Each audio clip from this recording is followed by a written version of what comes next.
రైతు రుణమాఫీ దిశగా తెలంగాణ ప్రభుత్వం అడుగులు వేస్తోంది. రుణమాఫీకి సంబంధించి మార్గదర్శకాలని ప్రభుత్వం విడుదల చేసింది. భూమి ఉన్న ప్రతి రైతు కుటుంబానికి 2 లక్షల రుణమాఫీ చేస్తామని తెలిపింది. స్వల్పకాలిక పంట రుణాలకు పథకం వర్తింపచేసింది. 2018 డిసెంబర్ 12 నుంచి 2023 డిసెంబర్ 9 మధ్య తీసుకున్న రుణాలకు పథకం వర్తింపచేయనున్నారు. ప్రాంతీయ, గ్రామీణ, జిల్లా సహకార కేంద్ర బ్యాంకుల నుంచి రైతులు తీసుకున్న రుణాలని మాఫీ చేయనున్నారు.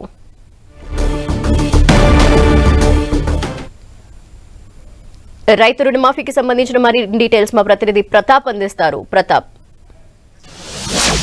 రుణమాఫీకి సంబంధించి ఒక కీలక అడుగు ముందుకు పడిందని చెప్పుకోవచ్చు. దీనికి సంబంధించి రైతు రుణమాఫీకి సంబంధించి కాంగ్రెస్ గతంలో అసెంబ్లీ ఎన్నికల ముందు 2 లక్షల వరకు రుణాలను మాఫీ చేస్తామని కూడా ఒక హామీ ఇచ్చింది. ఈ హామీకి అనుగుణంగానే ఇప్పటికే కేబినెట్ కూడా నిర్ణయం తీసుకోవడం జరిగింది. కాబట్టి దీనికి సంబంధించి కూడా మార్గదర్శకాలను కూడా విడుదల చేసింది. కాసేపటి క్రితం కూడా తెలంగాణ ప్రభుత్వం వీటికి సంబంధించిన అఫీషియల్గా ఒక నోట్ కూడా విడుదల చేసింది. ప్రధానంగా ఇందులో చూసినట్లయితే కనుక గతంలో కేబినెట్ నిర్ణయం తర్వాత సీఎం రేవంత్ రెడ్డి చెప్పిన విధంగానే డిసెంబర్ 12, 2018 నుంచి డిసెంబర్ 9, 2023 వరకు కూడా తీసుకున్న రుణాల మధ్యలో ఎవరైతే ఉన్నాయో వాటికి అన్నిటి కూడా రుణమాఫీ వర్తిస్తున్నట్టు కూడా మార్గదర్శకాలు జారీ చేయడం జరిగింది. ముఖ్యంగా ప్రతి కుటుంబానికి 2 లక్షల వరకు రుణాలను ఖచ్చితంగా వర్తింపజేసే విధంగా కూడా ఇందులో హామీ ఇవ్వడం జరిగింది. అయితే ప్రతి కుటుంబానికి కూడా దీనికి కన్సిడర్ చేసుకోవడానికి మాత్రం కొన్ని కీలకమైన అంశాలను అయితే ఇందులో ప్రస్తావించడం జరిగింది. పీఎం కిసాన్ యోజన కింద ఉన్న డాటా తీసుకోవడంతో పాటు ప్రతి బ్యాంకు నుంచి కూడా సబ్మిట్ చేసిన వాటిని అన్నిటి కూడా తీసుకుంటామని కూడా ఇందులో పేర్కొన్నారు. అయితే ఈ ప్రధానంగా చూసినట్లయితే కనుక ఈ కుటుంబంలోని 2 లక్షల రుణమాఫీకి సంబంధించి కుటుంబానికి వర్తింప చేస్తారు. కాబట్టి కుటుంబంలో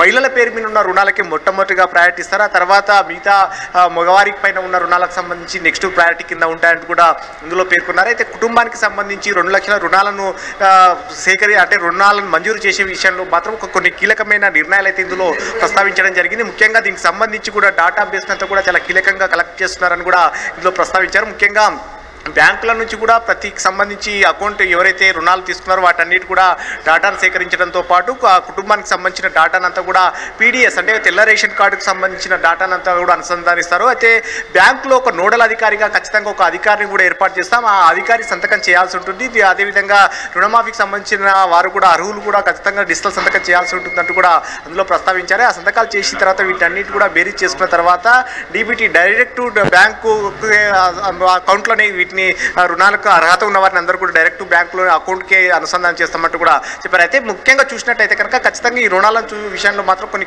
టర్మ్స్ అండ్ కండిషన్స్ విషయంలో చూసినట్లయితే కనుక కుటుంబాన్ని మాత్రం బేరీజ్ చేసుకునే విషయంలో మాత్రం తెల్ల రేషన్ కార్డును ఖచ్చితంగా ప్రామాణికంగా తీసుకుంటారు. అదేవిధంగా బ్యాంకు నుంచి వచ్చే ఏదైతే డాటా ఉంటుందో బ్యాంకులో ఇచ్చి సమర్పించే ఆధార్ నెంబర్ కానీ అదేవిధంగా పీడిఎస్ అదే తెల్ల రేషన్ కార్డులో ఉండే ఆధార్ అనుసంధానం కూడా కావాల్సి ఉంటుంది. వీటిని అన్నిటి కూడా పీఎం కిసాన్ యోజన కింద కూడా వీటన్నిటి కూడా డాటాను 2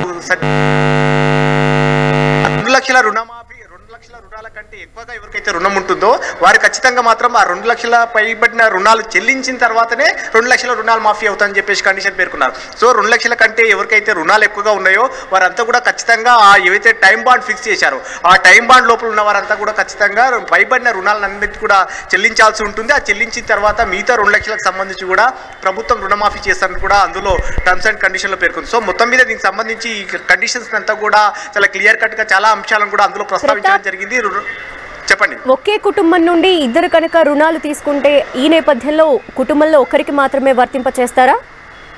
ఖచ్చితంగా డెఫినెట్గా అందులో 2 లక్షల రుణాల మాఫీ అని కూడా పేర్కొన్నారు. కాబట్టి 2 లక్షల రుణాల లోపు ఒకరు ఉంటే ఒకరికి, ఇద్దరికి ఉంటే ఇద్దరు ఎలిజిబిలిటీ మాత్రం ఖచ్చితంగా 2 లక్షల వరకు మాత్రం కూడా ఖచ్చితంగా టర్మ్స్ పాటించాల్సి ఉంటున్నట్టు కూడా అందులో పేర్కొన్నారు. కాబట్టి ఖచ్చితంగా ఆ కుటుంబానికి సంబంధించి ఆ రైతు కుటుంబానికి సంబంధించి తెల్ల రేషన్ కార్డులో ఎవరైతే ఎంతమంది ఉంటారో ఒకరుంటారా, ఇద్దరుంటారా, నలుగురుంటారా అనేది మొత్తం ప్రామాణికంగా తెల్ల రేషన్ కార్డు అనేది చాలా కీలకమని చెప్పుకోవచ్చు.